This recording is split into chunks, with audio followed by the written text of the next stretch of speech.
Does everyone have both hands out now? You don't? One more course outline? Yes. Two more. Two more course outlines?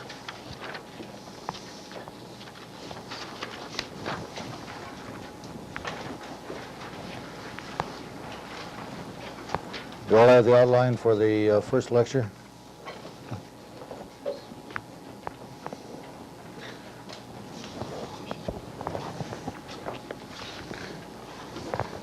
Are there any left over? So I like to have the extras.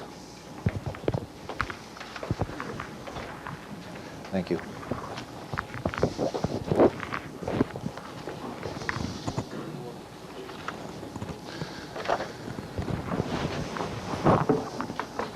I didn't expect I'd have time to completely cover the first lecture, because I thought that this assignment section would take quite a bit of time, which it did. Anyway, the first lecture, as you see from the outline, is wine stability, introduction to it. I like to emphasize the fact that when you get out in the industry, and if you get to the point where you are a winemaker in charge of production, that at least in the United States, and this also applies more and more to other countries in the world, that no matter how good the wine you make, if it doesn't stand up when it reaches the consumer, you're going to be considered a failure as a winemaker. I'll admit that our main objective is to make as good a wine as we possibly can with the grapes we have to work with and the facilities we have at our disposal. But you must never forget that wine's going to have to reach the consumer brilliant and free of deposit and without having undergone any undesirable changes, or at least minimal changes.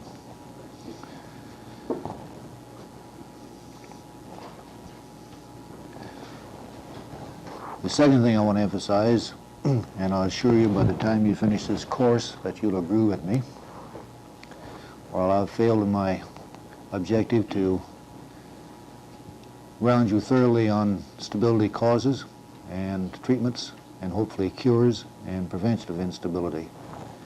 Because there's so many things that can go wrong with a wine, stability-wise, that is a continual source of amazement to me that a winemaker ever succeeds in achieving the desired degree of stability in his product and have it hold up for the length of time it needs to before it's consumed. We've acquired, I'd say in the last 20 years, more knowledge about stability causes and stability treatment, the chemistry of stability and instability, and we probably have in the previous 2,000 or 3,000 years of winemaking. Though a great deal of the knowledge that we've acquired is empirical. By that I mean that we don't know, in many cases, too much of the basic chemistry that's involved in these changes. We know that certain substances are involved, that particular conditions seem to give fairly specific results, and that certain operations do certain things, or we hope they do. So it's on this basis we're going to be discussing stability throughout the rest of the quarter.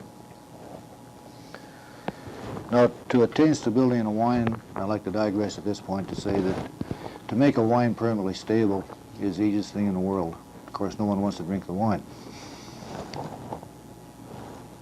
The aim of an intelligent winemaker is to make his wine stable for the desired period of time without doing any damage or the least amount of damage to the quality of the wine.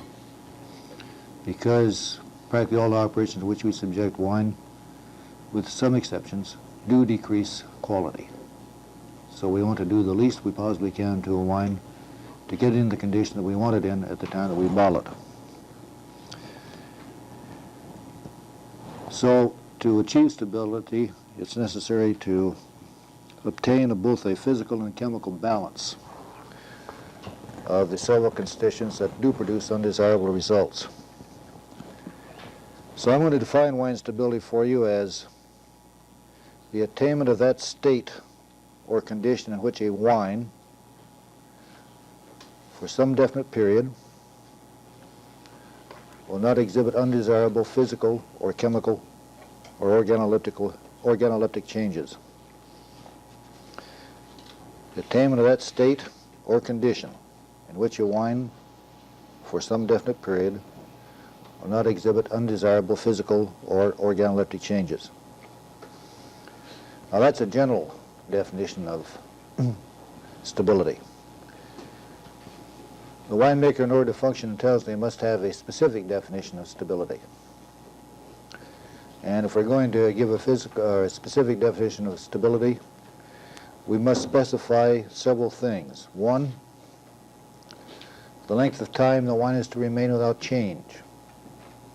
How long after it leaves our hands do we want the wine to remain in its present condition? In addition, we must specify the changes that we don't want to occur.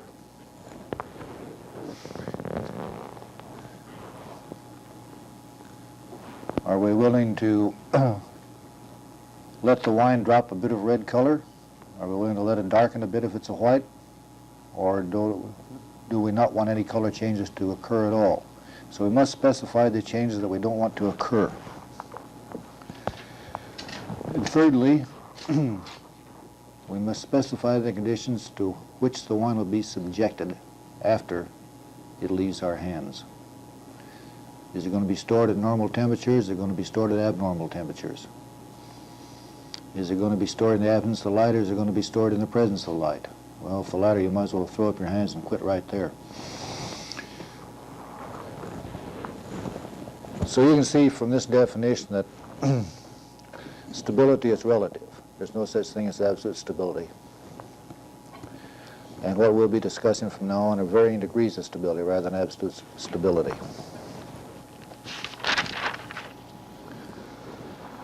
Now, what are some of these undesirable changes that we don't want to occur? Well, formation of hazes, clouds or deposits, browning of white wines, and acquisition of off odors and tastes. There are a large number of factors that affect stability. The grape, the operations we perform on the must, the substances that are present in the wine, the substances added to wine, operations performed on wine, and the condition to which wine is subjected after completion of the stabilizing processes. The grape is one of the most important factors in determining whether or not a wine is going to be stable. Some white grapes are noted for their tendency to brown. Elmer Riesling is one of the noted ones in this respect. Pinot Blanc is equally as bad. In fact, if you want to pick a white grape entirely on the basis of its resistance to browning, I advise you to make your wine out of Thompson seedless. It's very, very resistant to browning. French Colombar is another one. So the grape is one of the most important factors in determining the future stability of the wine. Of course, there are various effects on the grape. One of the main ones, of course, is variety. Another very important one is where is the grape grown? Is it grown in a hot area, cool area, intermediate area, or what? And the season when grown. Is it a hot season, cool season, or intermediate in temperature? And the reason why the grape is so important and these three factors governing the performance of the grape are also important is because, first place, as we all know, varietal differences are responsible for differences in the proportions and amounts of a number of constituents. In other words, the cooler the area, the higher the acidity, the lower the pH of the grape, other things being equal. The cooler the area, the more tannin and the more pigment, and generally the more protein. So that is the effect of region on the grape and also the effect of season on the grape. So in general, the cooler the region and the season, the greater the amount of acids and coloring matter and tannin, and the lower the pH. And these are all factors which contribute greatly to stability of the resultant wine. Yes? A similar pattern of differences we observed in the same variety comparing grapes of the harvest early in the season with grapes that are harvested later? Yes. Again, if you're only interested in stability, harvest your grapes green. Highly recommend harvesting Palomino if you're going to make white wine out of it about 15 or 16. If you're talking about the good varietals, and again, stability is the main factor, harvest your Pinot Blanc, your Chardonnay, and so on at around 20 rather than get it good and ripe where it'll have a lot of character. But the main criteria, the main principal guy in a winemaker is to get the greatest degree of quality possible out of the grape he has to work with. So he must sacrifice stability to some extent to get the increase in quality. There are operations that are performed on the must. Heating to increase color extraction, fairly commonly employed, and it's a great contributing factor to later color instability, so it's not recommended. Fermentation temperature, there's an ideal fermentation range. As you know, we've taken 124. If one gets a higher temperature, particularly stuck fermentation, then that wine is going to be usually color unstable and also microbiologically unstable. And also the amount of SO2 that's added prior to the fermentation all have an effect upon the resultant stability of the wine. If we add too much SO2, as you know, then we're going to greatly increase the acetaldehyde content of the resultant wine, and that's going to pose a lot of problems. If we don't use enough SO2, perhaps the culture we have is not going to take over. We're going to be suffering from the effect of the natural flora on the grape conducting the fermentation rather than our pure culture. Also, we need SO2 to inactivate the polyphenol oxidases that are naturally present in the grape. So the amount of SO2 that's added, how it's added, and when it's added are all very important factors in the future stability of the wine. The substances that are present in the wine. A number of them: sugars, acids, coloring matter, tannins, gums, proteins, acetaldehyde, metals, and microorganisms. And we'll be going into great detail on the effect of these substances in future lectures. In addition to the substances that are naturally present in the wine that come from the grape, we have substances that are added to, picked up, or formed in the wine. And these are various acids, tannin, sulfur dioxide, metals, and furfural. Then in addition to all these other factors, we have the conditions and operations to which the wine may be subjected. We can heat the wine, cool it, clarify it, filter it, aerate it, and subject it to sunlight.